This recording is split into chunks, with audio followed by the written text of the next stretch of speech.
when you're asleep. They're just getting started. John Romano, Dave Palumbo, After Hours.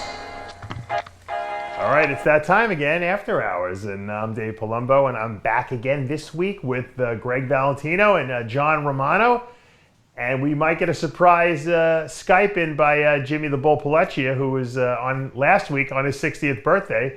Now he's transporting, I think he's delivering oil now in the freezing cold. Dirt. Oh yeah, oil. It was dirt last time, now it's oil. Or as Jimmy would say, Earl, right? Earl. Got the aluminum furl. Got to burrow an egg. It's got to clean the turlet. Earl. Right? How does Jimmy, growing up in Huntington, have such a thick New York accent? He sounds like Archie Bunker. He's got the Archie Bunker For a while... But Blackman, for example, grew up one town away from him. He doesn't sound like him. Oh, shit. Jimmy never went to school, that's why.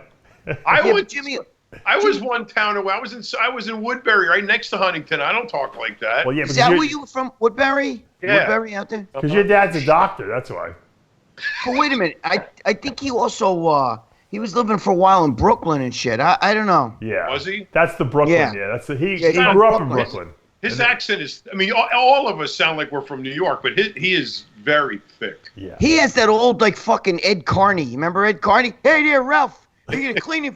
Use the aluminum furl. I need to use the turlet. You know what I mean? Right? That's a good analogy. Just like from the Jackie Gleason show. Yeah. No one knows what you're talking about. You guys are we're all aging, dating ourselves right now. Do you realize how long before any of you, the majority of you guys were born, that show was on? I know. It's crazy. Right? Honeymooners, remember? Yeah. You know, that was hysterical. That was some of the best comedy. Some of that shit, come on, you have to admit. But it's still on today. Still relevant. Yeah. People still watch it today. A lot of people don't know that the Flintstones the Flintstones cartoon was fashioned after the Honeymooners TV show. Yep. That's Ralph I knew Cramden that, was Fred Flintstone. Right, I knew that. That's but you know, Ed Carney the was thing is, Barney. though, what's that? Ed Carney was Barney Rubble, right? Yeah, Ed Carney was Barney. Obviously, what's his name was Fred. But the thing is, though, that kind of comedy you can't you can never duplicate that. They've even tried to have movies on it. You know, it'll never happen. You know, when they had that black that black fucking Fred, you know, Fred Flintstone. Do you remember the dude that's driving the, what do they called it? I think they called it the Honeymooners. And I remember the guy was driving the bus and everything. It's not the same. It's never the same. No. Jackie Gleason was a tremendous comedian. He was an actor too. I mean, he would do that when yelling at his wife, yelling at Alice, you know, and then, you know, bang, zoom to the moon, Alice. I love that. I used to watch that all the time. People remember Jackie Gleason as a comedian, but, you know, I think one of his best movie roles, if you guys remember, I'll really date everyone, is he was in The Hustler. You remember the movie The Hustler with Paul Newman? It was the precursor to the Color Money. Professional pool player. His best movie appearance ever was in Smokey and the Bandit when he played Sheriff Buford T. Justice. Right, that's a comedian role. I'm talking about, this was a serious, straight role he played, and he was great at it. He played Minnesota Fats, right? The pool. Because he actually played pool. Yeah. Well, when he was shooting with the cigarette hanging out of his mouth, and he looked like the real thing to me. Yeah, he was great. He was what a talent he was, man. And he used to sing too. People don't know that, but he was he was a professional pool player. I think when he was younger, he was really good. Yeah, he was really good. Yeah, what? Picture the bull like Ed Norton. You know what I mean? Hey, bro, you fucking asshole. You know what I mean? You know, speaking of and you know who filled his shoes after Jackie Gleason was Carol Connor as Archie Bunker. Oh my God, dude. Could you picture Can you imagine him on TV today getting away with some of the shitty? Never fucking happened. That was the greatest. You know why it was the greatest show of all time? I mean, Carol Connor was great at Archie, playing Archie Bunker, but they had the best writers. You know who wrote for that show? Woody Allen. Writers, Aaron Spelling. All the top comedians who went on to be. The talent pool was amazing. You could never do hear that. This in the background, the vacuum cleaner. This is Murphy's Law. Wednesdays is the cleaning ladies come. Okay, there's a crew of them. There's like 6 of them, and they're like bulldozers, man. Right. It's like sounds like construction going on when they're cleaning. I need it. Can you send them over to my house in Cape Coral? Will they drive? But trust me, you don't want them. I got my own cleaning lady. I got my Mexican. She's right here. She's one of the... So they got all day. They got all day to come. I never know when they're going to come on Wednesday. Yeah. Dave says this morning, "You want to do a show?" I go, "Yeah, no problem. What time? 1 o'clock." I'm thinking, yeah, they won't be here at 1 o'clock. They're never here at 1 o'clock. They're always here later. Listen, the second the phone is, the Skype is ringing, the doorbell is going off. The keys going in the door. They're here, and I'm like, right. What the?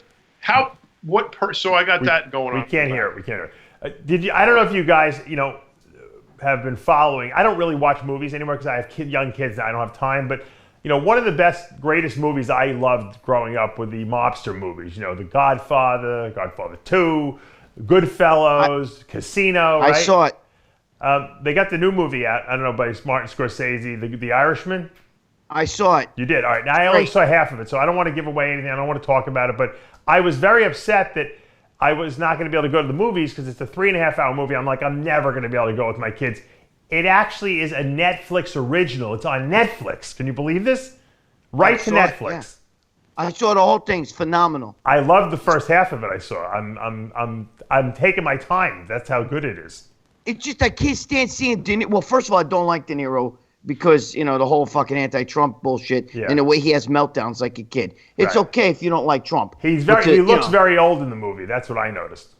But they did some great job in there. They showed De Niro a lot younger, and you're like, holy fuck, CGI. Man. Like, yeah, you ain't get definite CGI. But it's hard to see De Niro and those kind of guys playing like Irish guys. You know what I'm saying? Because he's so. And he played an Irish guy though in Goodfellas. Yeah, I know that he played, but played Tommy. What's his name? Jimmy. But to see him and even Al Pacino, trying to play Hoffa, which is just they try to hide their Guinea in him. Like you still see that. Like Hoffa was a Guinea, wasn't he, or was he half a Guinea? Who? Hoffa. No, he was like German and something else. Oh. Yeah, I thought he was a Guinea too. But the thing is though, to see I don't know, just to see because De Niro keeps getting that same face, you know what I mean? And he'll look at you and, what are we going to do? What are we going to do? And you're sitting there going, you don't see Irish guys back then doing that. Like, it was just different, You know what I mean? Like, but that was a great movie. That was... Yeah. It's an epic. It'll probably be their last swan song that they ever do, those guys. Joe Pesci looks very old to me, too, in the movie, Yeah, he does. He does look old. But you don't want to see those guys together. Yeah. Without ruining the movie, because I don't want to ruin the movie for anyone, because I want people to go watch it. But there's a great scene this was the last scene I left off it. I'm about halfway through the movie, where Joey Gallo, who's one of the mob bosses in Manhattan, remember he was he was one of these guys that was like John Gotti, before John Gotti. He would go out. I remember when that shit happened. Yeah. And there's a great scene. He insulted Joe Pesci, who was also a made guy, and they had to take care of him, so to speak. And that was a very well-known thing. They killed him at Umberto's in Little Italy, right? Umberto's. Dude, I sat, I think, in the same fucking seats that he sat in right there. Really? I used to sit there all the time in Umberto's. Now you go there, they got Mexicans making the fucking Italian food. You're supposed to be in Little Italy. That was the original, right? Umberto's. It wasn't a chain back then. That was one restaurant, right? No, I was in the original. Yeah. I used to go there for scungili. Oh, you didn't known for that. I don't eat. They were known for their scungili. That was the it was the best. But the great thing about the movie, and like I said, I haven't seen the second half of it. I don't know where it goes yet, but they actually go through the whole Kennedy, why Kennedy was assassinated thing. They gave you like the behind the scenes information on why they killed Kennedy and who killed Kennedy. So you don't need to ask who killed Kennedy. You watch that movie, you'll know exactly what the deal was. So I'm not gonna give it away for people who don't know. But watch the movie. It's a great movie, and like I said, it's so awesome because it's a long movie, but you can watch it from your house, so you can stop. You got to watch an hour here, you watch an hour there. You don't have to sit through a whole movie in a movie theater. it's much more. I feel like my dad now. That's my dad hated going to the movies because he likes to stop the movie and go get something to eat and come back and make a whole experience of it. That's why I love watching them home. Yeah. Me too. I go to the theater. I can't. And you got to go to the theater. You got to not only worry about how many times you got to get up and go pee, but you got to worry about who's going to start shooting at you. Over here in New York, yeah. Watching a movie at home is a lot more fulfilling. Yeah. Dude, you ever watch a movie in like Times Square? Holy fuck. They fucking talk to the whole movie. You got really? the fucking ghetto neighborhood there fucking screaming, laughing at serious scenes and shit. I have no tolerance. Yeah, though. it ruins the movie. Because you want to be a part of the experience, the movie experience. You don't want. And I always get stuck either in front or behind somebody that's chewing, all fucking. You hear that fucking popcorn, and then they got to talk. You talk to your girl. I'm like, listen, yeah. But then you got the guy right over there. He's going, yeah, I don't know, and you're talking like, dude, you're fucking. Can you like talk or whisper? You're in a fucking movie theater. In New York movie audiences all think they're at the Rocky Horror Picture Show. Fucking great analogy. They're going to. It's like they got to Great participate. analogy. They dress Bro, up, that's but they the bring fucking guns with them in best the movie theater. Yeah. Dude, it's the best analogy. Bro, they fucking talk through the whole theater. They'll say shit. Knock them out. You know what I mean? Yeah. Who the fuck is? It's unbelievable. It's fucking unbelievable. Remember the crowd that used to get to the Beacon Theater at the Night of Champions when D'Amelia used to run that? Yeah. That audience was fucking sick. Yeah. That audience was out of control, Yep. and it was different. It was no other bodybuilding show on earth had that audience. Best ever. That's it. Yeah. I don't. Let me tell you something. It went from the Beacon Theater to fucking Joe Materazzi's high school in fucking Jersey or whatever. Dude, that was great. Those were fun times. Now it's in White Plains. But it's interesting though. It's interesting though that you mentioned this because Eddie Murphy did a skit years ago about how when Italians would leave a Rocky movie, they thought they could beat up every black guy in the neighborhood. It's like when Italians leave a mob movie, like a Martin Scorsese movie, they think that they're mobsters, right, Greg? Oh, absolutely, bro. Absolutely. It jazzes you up. You actually get worked up. You know what I mean? I don't even smoke, and I'm like, hey, give me a cigarette. You know what I mean? You get into the movie so much. You can't help it. And your accent goes up like three notches closer to Palechia's, too. You want to go beat people up in the supermarket, for fucking looking at you wrong and not showing you respect and all this stuff. You get completely sucked into the whole mafia mindset there. I was an extra in Goodfellas. What are you looking at? What are you looking at? Get your fucking... Yeah, I know. I'm looking at the fucking menu, Go get your shine box, There's a scene where De Niro's daughter goes into got some manager in a convenience store pushed her or something like that. He's like, he pushed you? And he took her back down the store and he fucking stomped on the guy's fucking fingers. And the daughter was petrified of her father after that for the rest of her life.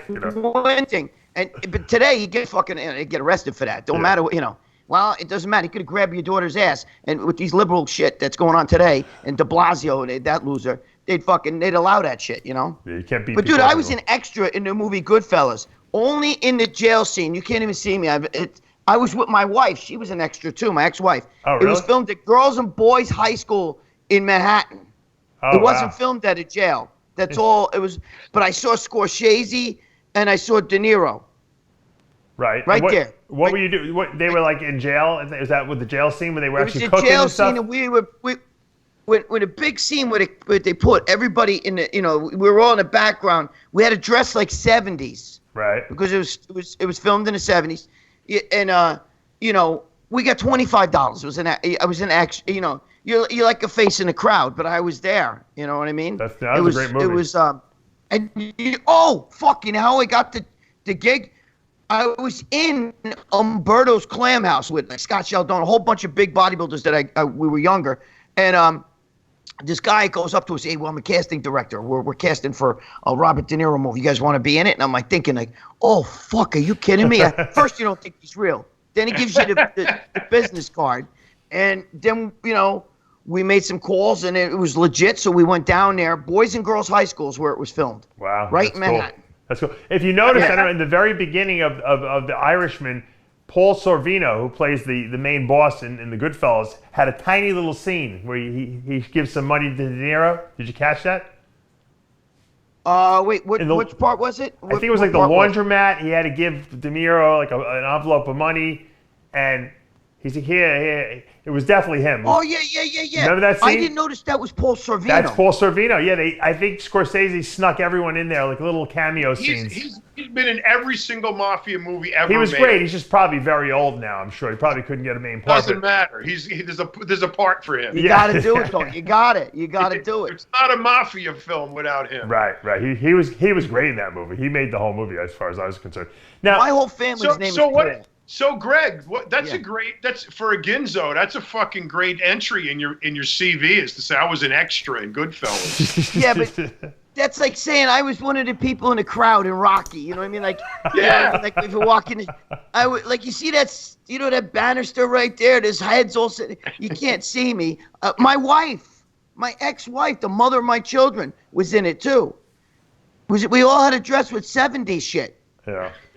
Yep, it was filmed at Boys and Girls High School and the greatest thing is Martin Scorsese's standing right there, and there's nobody around. Like you could have went up to him. At the time, though, this is in the '90s, and at the time I was like, my head up my own ass. I would have ran up to him. Now people be like, "Can I get a cell phone picture?" You know? Yeah. By the way, look at that. I got to change the tape on myself. How about get a new one? No, I won't. Everybody fucking tells me, no way. I just got to keep the battery falls off if I don't. How do you? There's no way there's anyone who could fix that anymore, is there? If it dies, you're done. But Did that's I knock the you whole off? point. That's the whole point. It doesn't die. That's the whole. Yeah, that's the whole thing about it. All right, this is the real topic I want to talk about today. Is I wanted to ask you guys about what do you think about this. Well, first of all, I was reading about Willie Nelson. Willie Nelson is 86 years old. He stopped smoking pot because he says his lungs are shot. So now he's vaping and only eating it. He's still getting high though. And he actually owns his own, it's called Willie's Reserve. He's making a fortune selling all kinds of marijuana paraphernalia, from the vaping pens to cookies and candies with it in there. He's loaded. It's funny. He loves smoking pot and his whole life, and now he's actually making a living from it. Isn't that ironic? So did Tommy Chong. Yeah. Tommy Chong, yeah. But he got arrested for that. He got busted. He went to jail for what he was doing. He went to jail for fucking selling paraphernalia. Yep. He said they had it out for me. Yeah. Well, now, a company just got prosecuted in California for selling CBD products. The government's saying it's not. It's funny because CBD is probably the most naturally occurring thing you could actually, when you're talking about vitamins, like what's more naturally occurring than something you just extract from a plant, and the government has shut them down. I knew this was going to happen. Rick Collins posted this on his Facebook, where the government is now going after CBD products because they want big pharma to make the money. It's just like steroids. They went after steroids, then they went after pro-hormones, then precursors, and then so it's the same exact thing. It's the way they do it. But isn't it interesting though that now marijuana is technically legal in a lot of states, right? I mean, now they just legalized hallucinogenics. Like mushrooms and ibogaine now you can get in certain states. Not to interrupt you, but what people don't realize about being legal is it may be legal in your state, like California, but federally it's not legal. Correct. Right. That causes that means that at any given time the federal government can completely within its right go into a state and say arrest everybody. Because you're breaking federal law. I mean, that's really? Is that true? Do that. Yeah. I didn't know.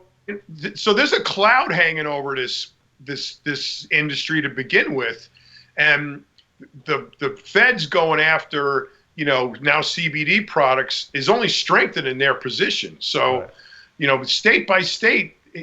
This doesn't necessarily mean it's always good. It's going to be legal where you live. Right, but if you live in Colorado, you could smoke weed. You're not going to get arrested for it, right? No, you're not. But if a federal agent could, if you were doing that there. So if you bought it from an illegal crop, if you didn't get it the right way, you know what I mean? They could still bust you. I don't think you can.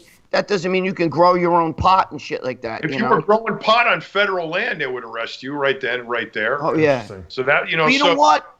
Let me tell you something. All that fucking pot smoking shit's bullshit. I know there's going to be guys who are not going to like me saying that, because today everybody smokes that. But you know what killed Bob Marley? Cancer. Yeah, but it started out, he had cancer. It started out in his toe. And all the smoking pot in the world didn't fucking cure his cancer. So I hate when people say, I know some people say, well, it helps with the pain and all the fucking anxiety of cancer.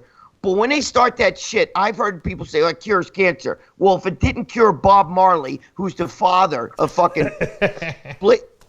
Snoop Dogg bows to that shit. but it, if you're on chemo though, it's helpful. It cure his fucking cancer. Let me tell you. Then pot don't work curing cancer. I saw a video someone sent me about this guy who took this dog dewormer, Panicure, and cured his cancer.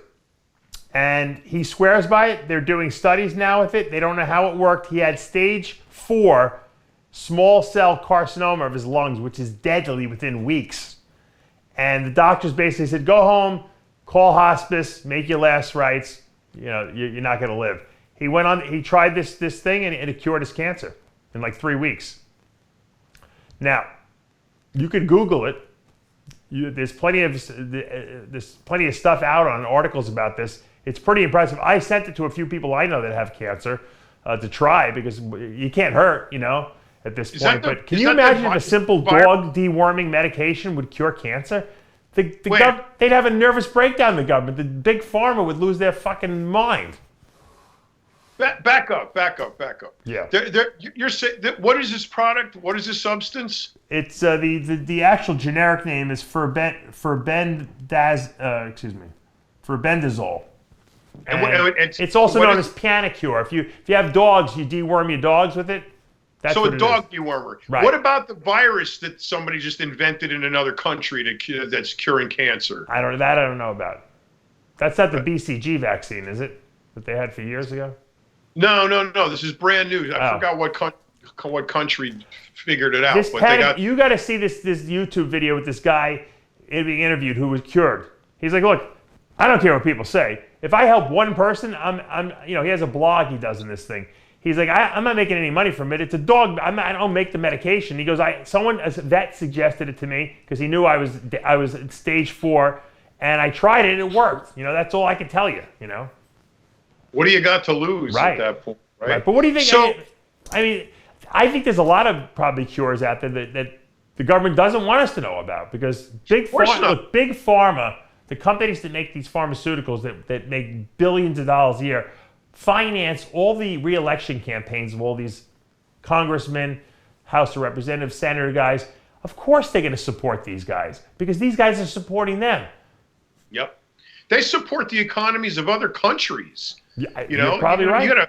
You got a shearing plant in Mexico or Guatemala or whatever.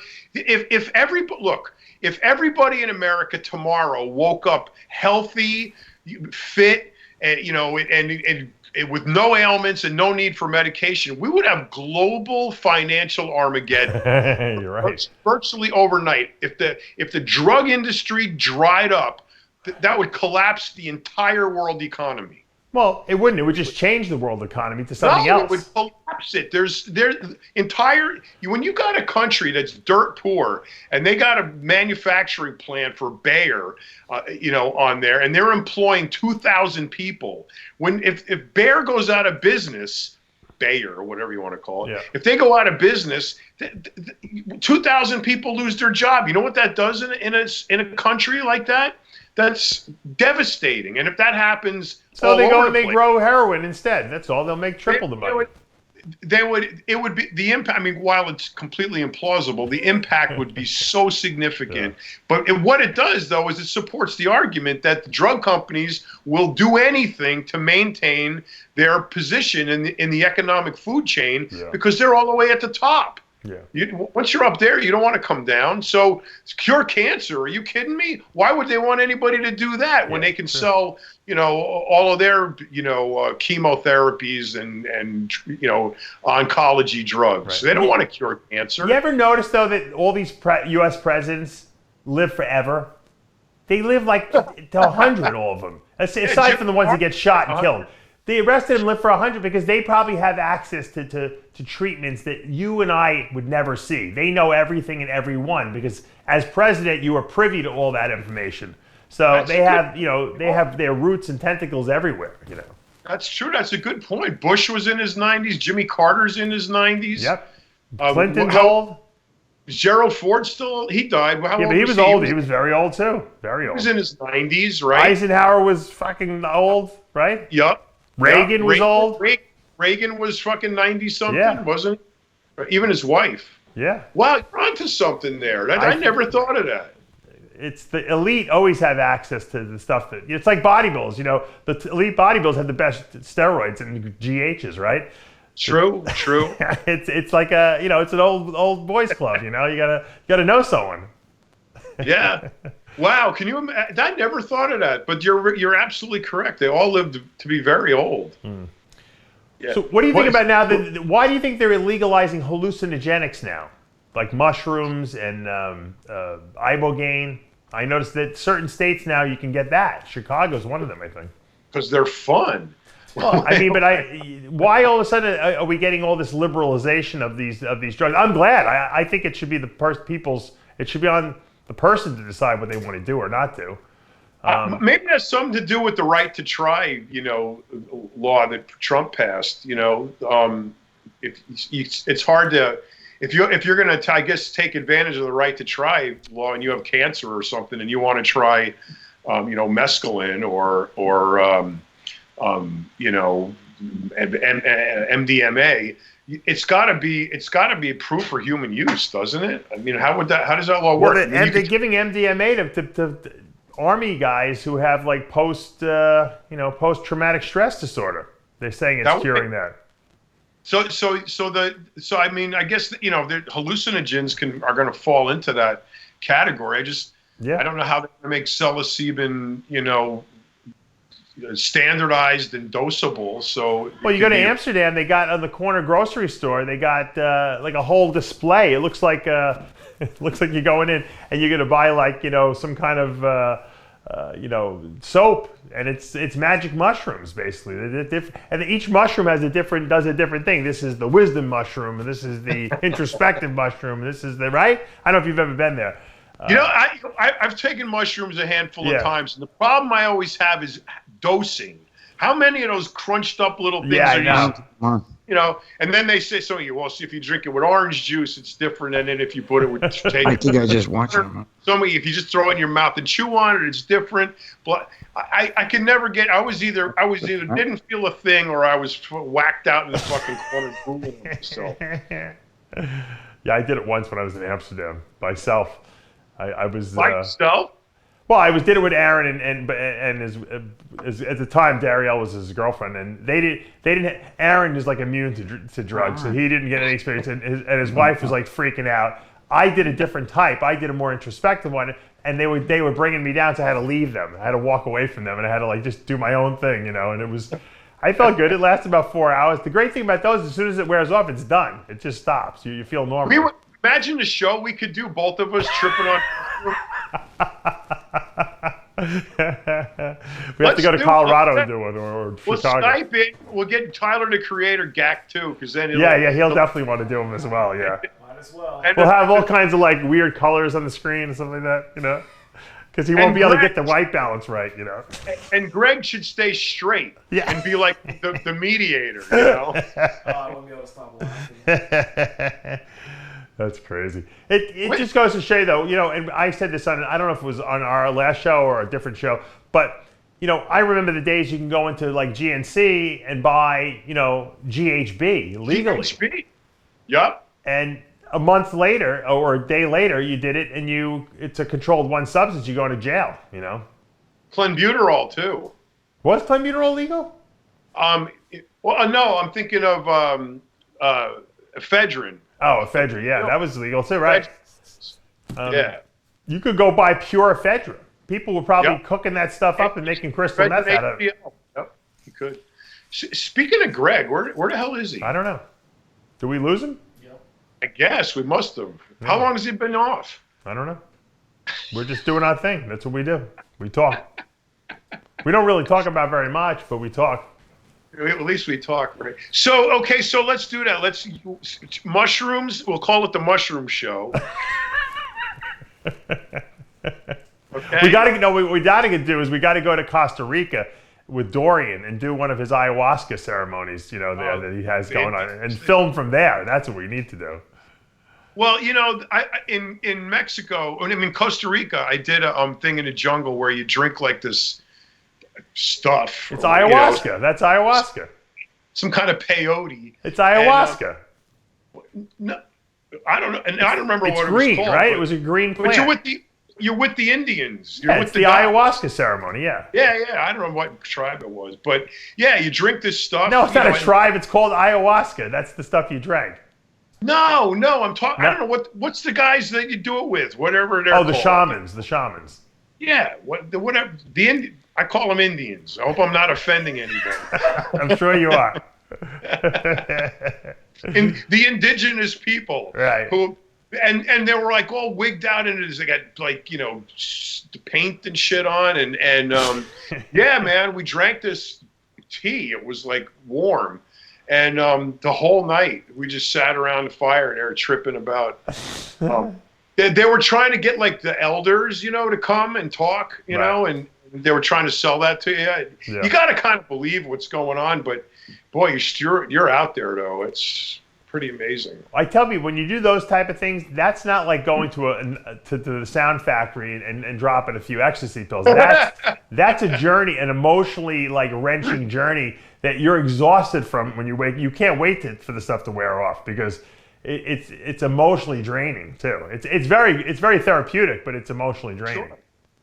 And it's enlightening. You know, you're in that state, and a lot of the white noise disappears, and you have moments of clarity that are just really profound. It's like the voice of God is whispering in your ear and telling you shit. You're like, oh, why didn't I think about that? Oh, you mean that's what that happened in my life? I did. Why didn't I connect those two things back then? That kind of thing. You become like very wise all of a sudden. But to your point, dropping 2 beans and washing it down with a Kappa G at Sound Factory was a whole other different trip. I remember one night I was either Sound Factory or Twilo, and it was after the Night of the Champions. Yeah. And everybody was gacked out of there, tripping their faces off. Yeah. And the dancers would put together these shows, and the dudes looked like they were just on stage. They were fucking shredded, like contest ready. And they'd have this whole choreograph thing, going on. It was back in the days, they were always taking their shirt off in the club, you know. Everybody said because they were fucking hot because the MDMA was burning them up, but in reality, everybody wanted to look cool with their shirt off. Here's the funny story. I was in the Sound Factory. I didn't go that many times, but the one time I went there, I was big, and I was, how you get really dehydrated in that place, and you can after a while the water just doesn't cut it anymore. My blood sugar was dropping. I'm like, look, can I get like a pineapple juice or something like that? I think they had pineapple on tap.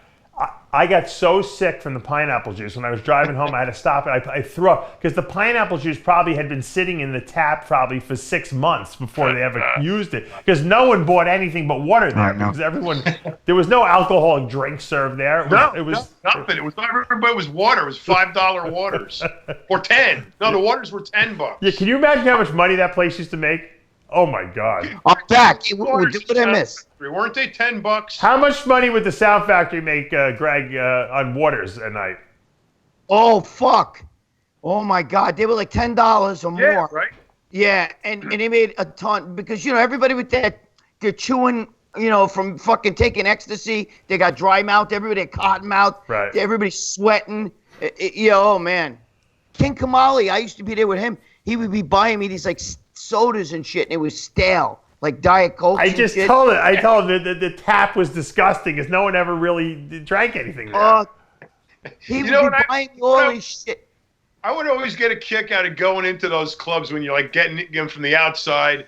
You're in the alley or way, some way to get in there, you know, Twilo or Sound Factory. And then you see the ambulance parked over there. Oh, dude. You know how many people fucking had to get... You know, for the inevitable. You know? Wait, there was a fitness girl. Dana, what's her name? She died in the Sound Factory. She died at the front, Dana, she was a 19-year-old fitness girl back in the early 90s. She was like a really popular Dana. Oh shit, Dave, you don't know? I don't know. Wait, wasn't Dana Dobson? What the fuck was her name? Was it Dana Dobson? Are we going back to the same conversation we had a few weeks ago that you brought up? What's that? Was it Dana? Like it wasn't Debbie Dobbins was the one in the fire. No, Debbie Dobbins died in the fire. From Tommy in the fire. Tommy Marinelli going in his house. There was a fire. Marinelli ran out the fucking front door, and she ran upstairs. Right, you told us. He carried a burning Christmas tree out. Left Christmas tree's on fire, and Tommy's got it in his arms. You know how fucking hot that is? He scorched all the skin off himself, but it was too late. The house was already. Why did he take the Christmas tree out and not take the girl out? Because it was on fire. I guess that was his first, you know. But she ran upstairs. Like Gregg said, she ran upstairs, and in it the was attic. like a three-family house. And fire, you know, you don't go up, you go down. Right. You know. Yeah. And that was that was Debbie Dobbins. No, this was a girl. Dana Dotson. Dana Dotson died? I didn't know she died. That girl died at the Sound Factory? I'm pretty sure it's Dana Dotson. Yeah, I knew the girl. We were all there. She died actually trying to leave the place. Her boyfriend broke up with her. Her girls were giving her like fucking ecstasy. She never did a drug in her life, and she was pounding down the drinks, pounding down the ecstasy, and she dropped dead in the Sound Factory. Wow. Were you there? What's that? Were you there that night?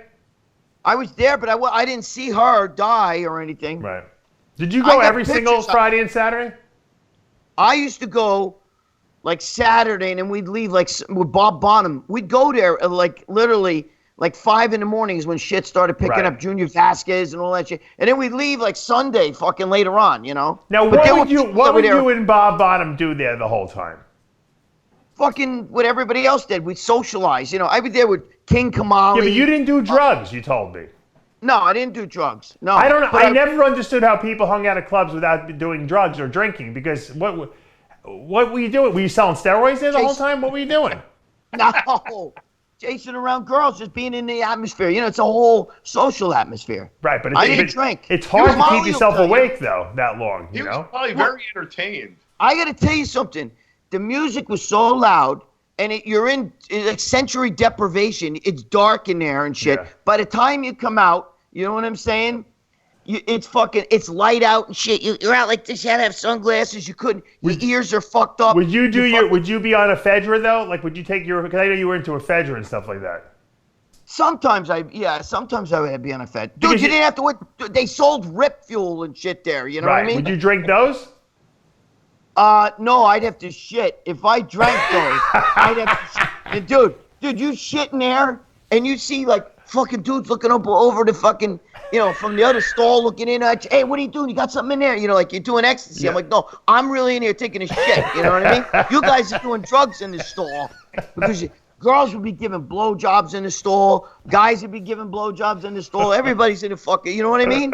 It was unisex. Those bathrooms were so fucking disgusting. Yeah. There is no place on earth more disgusting than the fucking men's room at Sound Factory at 5 a.m. There was no men's room, John. It was unisex. Don't you remember? It was unisex. Yeah, nobody. Right. It's so right. Girls and guys in the same bathroom. Well, I mean, it did say men on the door, but it didn't. And no one cared. People would just walk. Girls, guys. I mean, it was.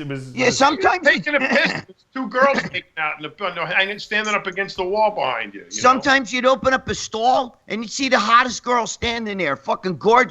And she'd have her dick out taking a piss. Dude, that was tranny central, bro. There was fucking half the girls in there, you know, were fucking trannies. You don't know. And you know, the funny thing is, if you wanted to know if a girl was really a girl or not, just ask Victor Martinez. He knew everyone. He was like, he had like tranny radar. He He was the mayor, bro. He was No, the but he had fucking tranny. mayor. He had tranny like radar. He knew. Yo, bro, that's a dude. He knew everybody in the club. He knew everybody in the club, you know. Everywhere in the city. He knows everybody everywhere in the city. He could be the mayor easily. Yeah. You pop him up from any subway, walk up the stairs, where he knows exactly where he is. You know, take a right. That dude, he is New York, man. Yeah. I know the city like that too, though, bro. I could go anywhere backwards, blindfolded. But the other thing is too, Robbie Lopez. Yeah. You know what I mean? He'd always be there. Robbie, Fakri Mubarak, always there. You know, we were all together. It was like a group. The bodybuilders all stuck in a corner. You know what I'm saying? Yeah. No. Yeah. It was fun. I don't know how you guys did it every weekend. I mean, I would do it once every like year or 6 months, and it was fun to hang out with all you guys. But you guys went every single weekend. I don't know how you did it. I was there every week. Weren't we all there one night? I was there with you one night, but everybody's lit, so you might not remember.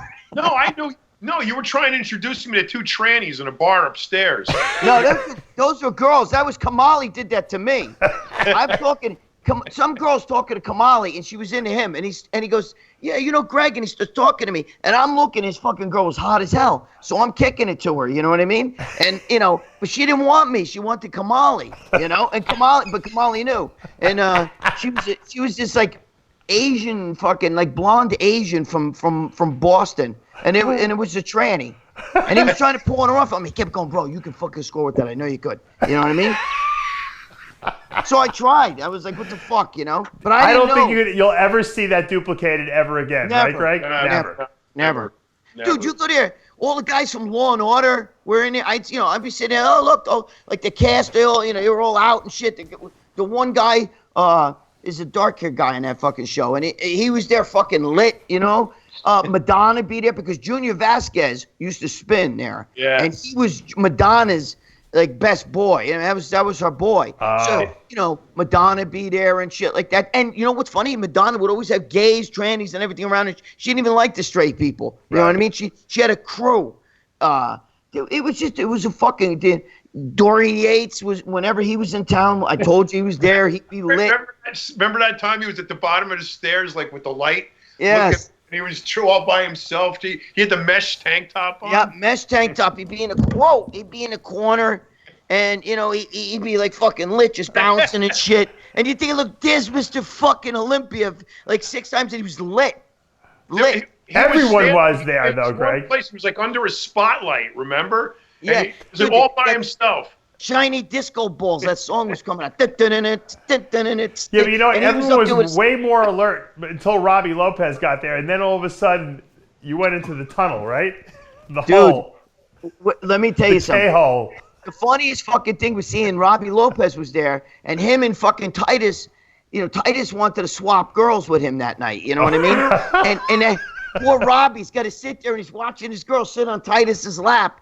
And, you know, Kelly was kind of sitting on fucking Robbie's lap. Right. And you could tell Robbie kind of, you know, he was kind of going through the motions. And, you know, he's looking and, you know, he'd see his girl like petting Titus's head. But he, you know, he wouldn't say anything. He didn't say a word. Did they wind up swapping? I don't know. I, you know, we left after a while. Actually, they left actually after a while, but I don't think so. That night was the night that Kamali got there. And, you know, we were all together, and he was with Barbara, his wife. Right. You know, back then she was his girlfriend. And Titus and him got in a beef. And Titus kept telling me, he called me over. I don't remember how I got in the middle of that shit. Dennis I don't James remember. Was there that night, too, wasn't he? What's that? Wasn't Dennis James there that night, too? Oh, Dennis James was in it. Was another. Well, he was always on. I remember that. I was right there. They were sitting on each other's lap. And Kelly looked very uncomfortable. And I saw Ron Harris there. Ron Harris was dancing with some girl. I'm not saying a word. He was like falling in love. You know, he's married. I'm not saying a word. He was lit though. He was fucking lit. He was lit. Definitely lit. Fucking, you know, and then Titus kept saying shit like, you know, if he fucking, I'm gonna fuck you, I'll kill him, and you know, he was like really upset with come on. I don't remember what it was. The funny thing is that I never heard no one ever fought at the Sound Factory because no one. If you're on ecstasy, people don't fight. Everyone loves everyone. Only Titus was looking to Dave, fight. I'm going to be honest with you. You couldn't get your hand back this far without somebody else fucking being in the way. It was so packed, right, John? You couldn't fucking fight, Nate. You could throw a bucket of water up in the air and none of it would hit the ground. It's true. It's true, dude. It was so fucking packed. And it was like 5 levels the place, right, Greg? Well, 2 really. There's a 3rd level, but what I'm saying is the 2. I thought there was a basement too. Wasn't there like 4 levels? Well, I don't know. I never made it to all the levels. You were there for 5 years straight. You never made it on all the levels? But I went on it too. The main dance floor was down below, and then we were up. And it was a but then there was like the top place was where the trannies hung out, right? And then there was the basement. No, the trannies were all over the place. Didn't matter where you went. They were all over. Let me just explain something to you. These fucking guys out here, Cornfield, USA, that watch this, they think of that shit and they think of like fucking Bruce Jenner. You know what I mean? No, bro. You would not fucking know. There's girls who look like models. I mean, big tits, fucking gorgeous faces. They didn't have that voice. They look like... And they were trannies. You didn't know because they came out of the woodwork. It wasn't like a bunch of some guy with his wig on his head. You didn't. That wasn't the case. What they don't understand is it's a whole culture to them. Dude, and they live in New York. It's different. It's not the same, man. You don't fucking understand. Like you could fuck one and nobody would think you're gay. If you got a blowjob, nobody would think you're gay. You would, but the thing is, you're looking at what an era of confusion it makes you because you see like this gorgeous girl in one of those clubs, and you're gonna think you don't think, God, she's fucking gorgeous. John, some of them are strippers. The first thing you're thinking of is that a girl or a guy? Only in New York, you say, I don't give a shit. She's hot. You know what I mean? I'll let her blow me. You know what I mean? Dude, only listen. Some of them were strippers in strip clubs, and people don't know that. You know what I'm saying? And they stripped as women? Fuck yeah. That's why in a club like that, you always got to go for the mediocre girl. Not the meaty girl, the mediocre. No. Mediocre, average. You can't tell. You know what it is when you're in there. Dude, I had a girl fall in my fucking arms, and because she was in a fucking K-hole. You know what I mean? Boom, like this. And she was looking at me, and her top was pulled down. Some guy must have pulled her top. But I carried her over to where the couch was because she was gone. And I don't want to take advantage of some girl that's like fucked up like that. But you know what's worse? The tunnel. They would turn on the fucking lights in the tunnel at the end of Sunday, and they'd see all the kids sitting around. They were all dead. They'd be sitting there dead from face overdose. Really? That bad? Every fucking night. My friends were all bouncers there. Every night at the fucking tunnel, right off the West Side Highway, every fucking night, there'd be dead bodies and shit sitting there. Like real dead bodies or like guys real dead body. Kids overdose. They would overdose. Dude, you go there. There was a bodybuilder that would go to Sound Factory, and he would tell me, bro, I got here like Friday night. Now it's Sunday, and he told me I lost 35 fucking pounds. Holy shit. Sweat. Dude, I swear to God. I actually wrote about it in Muscular Development, where he told his girlfriend, look, check this out, and he showed me her pussy, and Bob Bonham's over there pulling. She had all these rings in her pussy. She just got it, she got a fucking she got the rings. What do you call it? The piercing. Piercing. Right. Bob Bonham's over there. Let me see that. Oh, that's nice. Bob. She looked like Britney Spears. The tunnel was a really cool. Minus the culture, was a really cool club. It was in a subway station. And all you can actually go down. The bars were where the bar actually was where the track was. And the tracks really? Down there. Look, you can see the fucking tunnel. And tracks would just go off into the distance, into the tunnel. Like, yeah. they had a little light. People don't realize that. Dude, well, you live in New York is a different animal than anywhere else in the world. You know what I mean? Yep. See, we're older now, so we got that experience, and we can say, New York, you don't know. But when you go in a tunnel, you could look straight down and there's the fucking tunnel. You know what I mean? Like, I didn't know. I'd never been in that down there. You'd wind up hitting a train somewhere. Can you imagine the rats in that fucking place? Because the New York City rats, bro. Those things fuck up a cat and shit. They're like dogs. They're like the size of dogs. They're huge. They're pretty big. Dude, they were huge. I went to a girl's house, and we were sitting. I've told this story in Muscular Development, but we were sitting on a couch. It was with Bob Bonham and everything like that. And we were with these Spanish chicks, and they like sit out and they're going in a room to smoke weed, right? And none of us smoke weed. So we're sitting there, and all of a sudden I hear this noise, and I'm looking in the kitchen, and there's nothing in there. I don't see anything, right? But it's a fucking big noise. I got like a rattling, and and I'm going, what the fuck is that, bro? Is it like a ghost? What is that shit? And the girl comes out, and she goes, oh, no, that's one of the rats. It's stuck in the garbage, and it can't get out. It's in the garbage pail, and it can't get out, so the garbage pail's wrong. So she walks over, and we're on like the 6th story, way the fuck up there, and she opens up the window, and she throws it out like this. She dumps the rat out the window. Now there's people in the fucking street down below. Man, here comes a fucking rat, right on your head. Only in New York. And I told her, I said, you know that thing's going to find its way right back up here. She goes to me, bro, there's rats all in this house. It's really bad. We're sitting there, and Bob Bonham is fucking sitting, right? He's sitting there, and a rat runs across his fucking foot. You know what I mean? Bro, it was unbelievable. I would have been out of there in 2 seconds.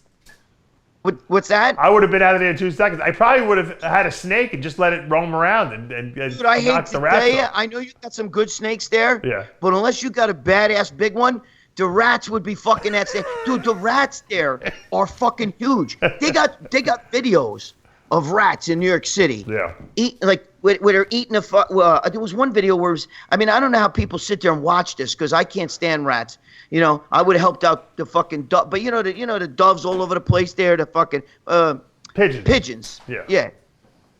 The pigeons, all the old Puerto Rican guys used to catch them shit and eat them. We used to call them Puerto Rican chickens, but they'd be over there, because it's true. It's a true story. They eat them. You see, we used to see guys with a fucking, catch the wrong pigeon, forget it. But anyway, the rat was fighting the pigeon, and it was eating it. It was eating it from behind and killing it. And it's just you cannot. And by the way, don't make no joke. I didn't mean that as a racist thing. So don't say shit. I got Puerto Rican tattooed all over my fucking arms and shit. That was my girl's Puerto Rican. I either upgraded or downgraded, but I got a Mexican now. But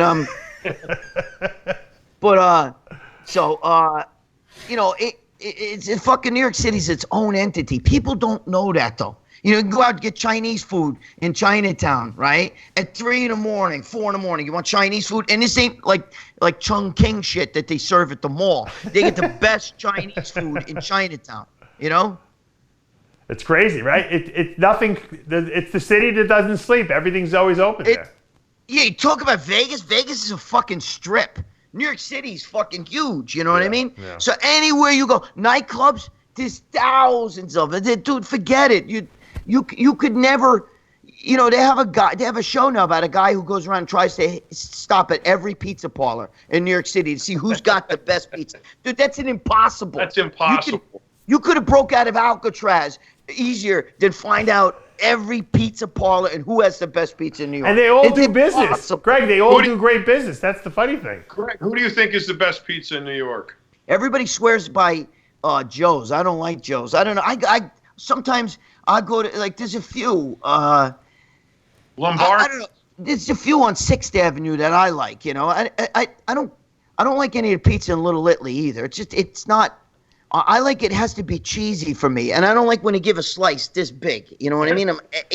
I need big slices. The original Ray's on 6th Avenue and 11th Street. Ray's is fucking great. I actually go to a lot of Ray's. They used to serve one slice on 2 plates because it had so much fucking cheese all over. When first of all, people don't realize you get out of a club or you're in the city, you're walking around, you build up an appetite. It's freezing cold outside. You go into this little tiny pizza place because everything's very small, and there's a huge line, and you just can't wait to eat. You get up there, you're like, let me have a slice. The slice, like you said, is it's like half a pizza pie. It's like $20 for one slice. And you don't care because you're starved to death. And you sit at this little table in the corner here, squeezed next to someone, and you just eat your pizza. And it's like the greatest thing you've ever eaten because you're so hungry and psychotically exhausted from walking around the city. Because you're not driving around the city, you're walking. No, basically. You can't drive. Forget that. I drive, but how many times I've got my fucking car towed? Came out of club. I was in a club. It was Coco's birthday for fucking Ice-T. Yeah. You know, Terrence. I know him. So he when we got there with Bob Bonham and everything, he told me, park your car here. Don't worry about it. They're going to watch his car. I get out. My car's towed. So it cost me $350 to go to Coco's birthday party. But wait a minute, getting a pizza. Generation Iron on their block where they are. What's it, 38th and fucking between 6th and 7th.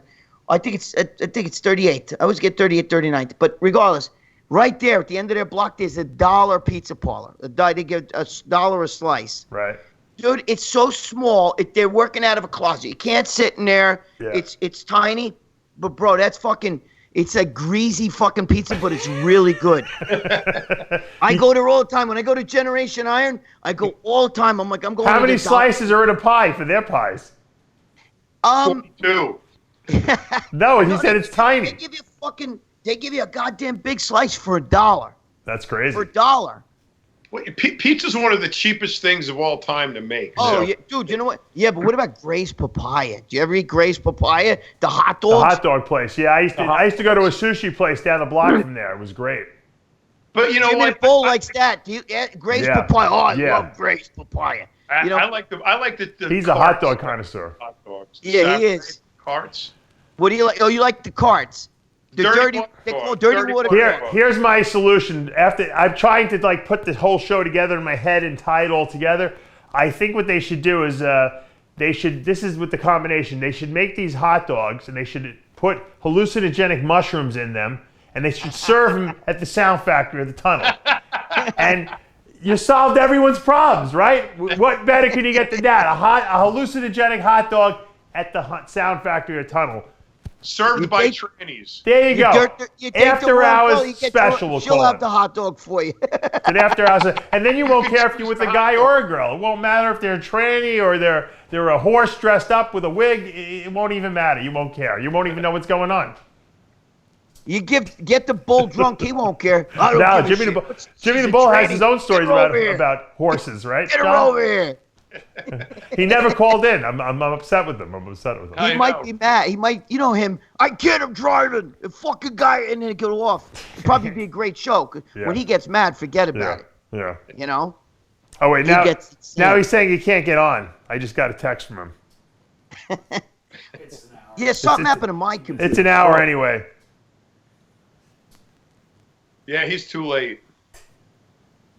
Yeah, the bull likes to go to like the biker bars down there. Like I used to go to I used to go to the one on 17th Street and the kid died. He was what the hell? Fuck. He was a bodybuilder. I think John, you would know him. I can't remember his name. He owned the place. I thought it was on 4th Street or no, there's one way down there. No, it was right off of where 1018 was at the club. A block off the West Side Highway on 11th Avenue. What the fuck's the name of that? I can't believe it. Holy fuck, I'm getting old. I gotta ask Bob Bonham. What was the name of that place? Dude, Chuck Zito used to go there. It was all Hell's Angels. Yeah. Not Hogs and Heifers. The other one. Fuck. Didn't that guy Mike own that? That place? I know the place you're talking about. Didn't Mike, what's his name, own that place or part of it? Yes. Yeah, he died, right? No, he didn't die. No, that's a different guy. You know this guy. I think his name was Mike. Wait a minute. I'll show you pictures. Mike, the guy who works backstage at all the shows. No. I thought he owned part of that place. This guy was a popular body. You know him, Dave. I think you know him really well. I got to ask fucking Bonham. I got pictures of me and him. You know, we're all fucking around. Me, him, and Melly Mel. We're in that. We used to go there all the time. Dude, the bikers there were monsters. The bouncers were fucking like, they all look like they look like the lineup in at the Arnold Classic of the Strongmen. You know what I mean? You know, Magnus von Magnuson and all those guys. They were like, these guys would rip out your neck and shit down the hall. You know what I mean? Nobody fuck with those bikers, bro. They palm your head. And then Chuck Zito be there and some other fucking guy that was the head of the Hell's Angels. It looked like fucking, what's his name, Garcia there from the Grateful Dead. He got the long hair, but these guys, bro, they were like royalty. People don't go out anymore. That's just that's just what it is. They stay home on their phones on Instagram, and I used to go there all the fucking time. It's an antisocial society we live in now, John. Don't you think? Say Well, that again. We live in an antisocial society. No one goes out anymore. They Because of stay on cell their phones. phones and these You ever computers. see? You ever see these kids? They're all like 4 or 5 of them together, sitting at the table, you know, in a restaurant, and they're all on their phone. Right. They're together and they're on their phone. It's Yeah, like, they don't even talk to each other. Dude, I don't even think old people. people. I don't think people go to clubs anymore. I really don't. If you're going to do that, why are you not hanging out with the friend that you're with and hang out with the one you're texting? Right. Because John. Right. then, Exactly. All right, What well, about guys, old people, we're out of John? time. Go to the doctor's office. We're out of You ever time. I know see we the could talk doctor's about this office? forever. I don't even know what the theme of the show was, but I think I'm going to go drop a few mushrooms and finish my day off. Hope you guys have a great weekend coming up. 3 John, thanks so guineas from much. New And York. next week, we'll be back with Jimmy the Bull. All right, that's going to take us to the end of After Hours. We'll see you next time.